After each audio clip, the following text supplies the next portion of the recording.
Israel's former Foreign Minister Moshe Dayan has said that Israel has the ability to produce nuclear weapons quickly and will do so if the Arabs obtain nuclear bombs. Mr. Dayan's statement comes at a particularly sensitive time for the Prime Minister, Mr. Begin. He's in the middle of an election campaign described as the most violent in the history of Israel. Much of it centres on the occupied West Bank. Mr. Begin insists that Israel's occupation is permanent. Mr. Perez, the opposition Labour leader, favours some compromise with the Palestinians. In the second of our special reports, Derek Taylor outlines the issues at stake on the West Bank.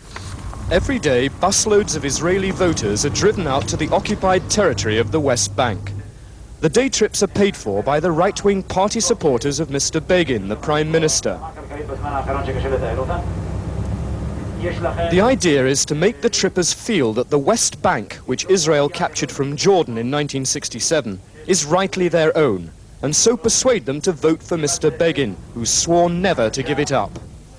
Mr. Begin's Likud party claim that 300,000 people have taken the tour so far. They go first to Shiloh, an ancient Jewish capital city, and the whole accent is on the Jewish Old Testament tradition of the area, referred to as Judea and Samaria. The visitors are shown some of the 165 Israeli settlements and told how they act as outposts to guard against Arab attack from the east. For many, it's just a nice day out in the beauty of the Judean hills, but the guides make sure the message gets across, that this land is Jewish and Israel needs it for her defense, and that a vote for the Labour Party would allow the opposition leader, Mr. Perez, to hand it back on a plate to Yasser Arafat and his Palestinian terrorists. But the governing Likud party has been doing more than just organise bus tours.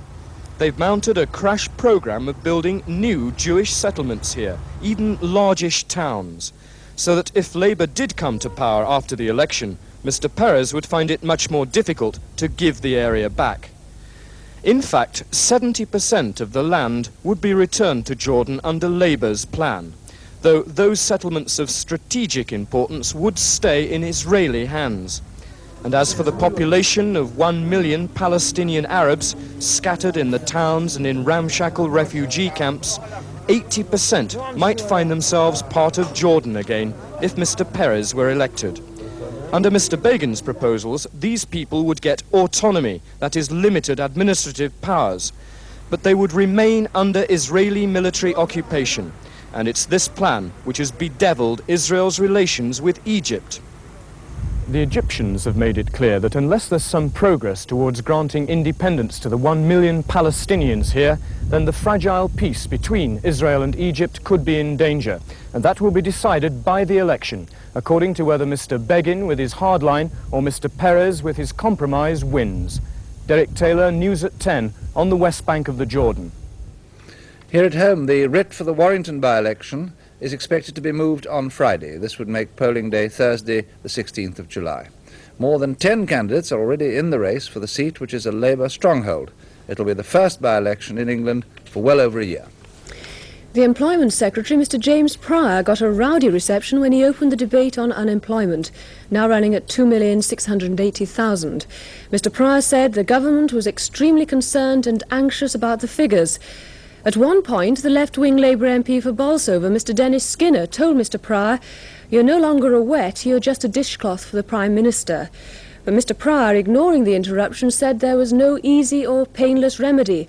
Our political correspondent, David Rose, was in the House. Well, this debate just didn't match up to the importance of the subject. Government speakers said theirs were the only policies, and opposition speakers criticised them without revealing many alternatives. And for the past hour, when first Mr. Foote spoke and then Mrs. Thatcher, the House has been noisy and bad-mannered. The Prime Minister was in scathing form when she rose at 9:30. Mr. Foote had asked for this debate, and she said he'd reduced it to a farce. "I have never heard a more disgraceful speech in my life," she declared. Certainly Mr. Foote's speech was long on jokes but short on policy. When the economy bottomed out, a phrase of such felicity Mr. Foote thought the Chancellor must have been responsible for it, the upturn would not happen by accident. It would need government direction and government intervention. But by the end, Tory MPs were bellowing at Mr. Foote for insights into Labour's policies. So when Mrs. Thatcher closed, Labour MPs thought they had a licence to talk among themselves during her speech, and they did, with the Speaker interrupting them occasionally. Mrs. Thatcher's theme was the need for Britain to become more competitive, and she finished, "I don't doubt the concern and compassion of members opposite, let them not doubt ours." But Labour MPs almost drowned her last words with shouts of "resign, resign." But one just heard the Prime Minister shouting, "Our victory lies in not running from reality, but in facing it." And MPs have just rejected the opposition amendment criticising the government by 311 votes to 249. That's a government majority of 62. David Rose, News at 10, Westminster. A proposal which would virtually abolish the system of honours in Britain has been approved by the Labour Party's National Executive. It's likely to become party policy at Labour's conference in the autumn. The scheme would mean that there'd be no more peers, barons or knights. Instead, there'd simply be one award for conspicuous service to the community and another for gallantry. A former police chief in Brixton has accepted that most of the crime in the London borough of Lambeth, of which Brixton is part, is committed by white people. At the Scarman Inquiry, Commander Leonard Adams, who left Brixton last October, was agreeing with a question put by Mr. Rudy Narayan, who's representing the Brixton Legal Defence Group. Mr. Narayan said that while 42% of the local community was black, only 27% of the crime was committed by blacks. The Attorney General, Sir Michael Havers, has asked the Charity Commissioners to strike off the Unification Church, the Moonies, from their list of approved organisations. If the Commissioners agree, the church would lose its tax-free status. Barclays Bank is stepping up its challenge. Barclays Bank is stepping up its challenge to the building societies over mortgages. The bank's now guaranteeing a home loan after 2 years to a first-time buyer who saves at least £100 a month. The Humber Bridge, the longest and most expensive single-span suspension bridge in the world, carried its first traffic today 5 years late. The bridge links Hessel on the Yorkshire bank of the estuary with Barton on the Lincolnshire side and cost £94 million, 7 times the original estimate. Tolls are the highest in Britain, but the north and south banks of the Humber have only about 750,000 people, and the bridge doesn't look like paying for itself. Ken Rees reports. At 4,600 feet, the new link across the River Humber is a world record breaker.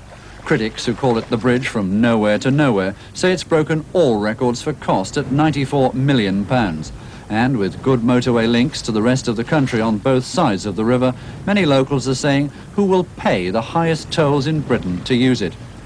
The Bridge Board have 60 years to repay all those millions to the government, and the first £1 fee today came from the board chairman, and he wouldn't hear of his bridge being called a white elephant. It's very easy to say things like that, but the bridge will prove itself without a doubt. And at the very worst, if we don't get the use of it that we'd like, Humberside has a luxury, and who's going to complain about that? And there were plenty today to sample the luxury crossing at £1 a time. And with headlights on and flags simply everywhere, no one was in a mood to count the cost just yet. It's great, it's magnificent. But will you use it every day? Not every day, but I'm going to use it a hell of a lot. See ya. What about the pound? Do you think that's a fair charge? Oh, very cheap. Very cheap. Worth it.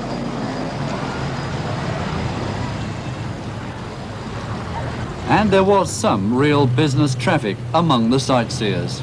So far, the money's been flowing in pretty well here on the Humber Bridge, but then it is the first day and the bridge has only been open for about half an hour. But this is the sort of traffic they're going to have a lot more of, they hope, if they're ever going to make the bridge pay. £7.50 a time for a heavy lorry.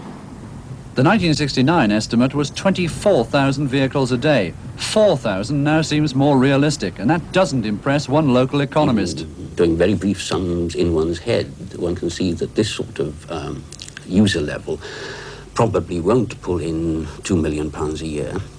Of that, £1 million probably will go on maintenance alone, and you cannot pay off 88 million in 60 years if you're getting £1 million a year to do it with. And this is forgetting about interest altogether. This is purely the capital cost. No argument, though, about the real losers. The ages-old Humber ferry, which legend has it the Romans first started, tied up for good tonight. A wreath said goodbye and listed the names of all previous known ferries, while a crewman told it his way. It's a small naval cutback, which many here regret.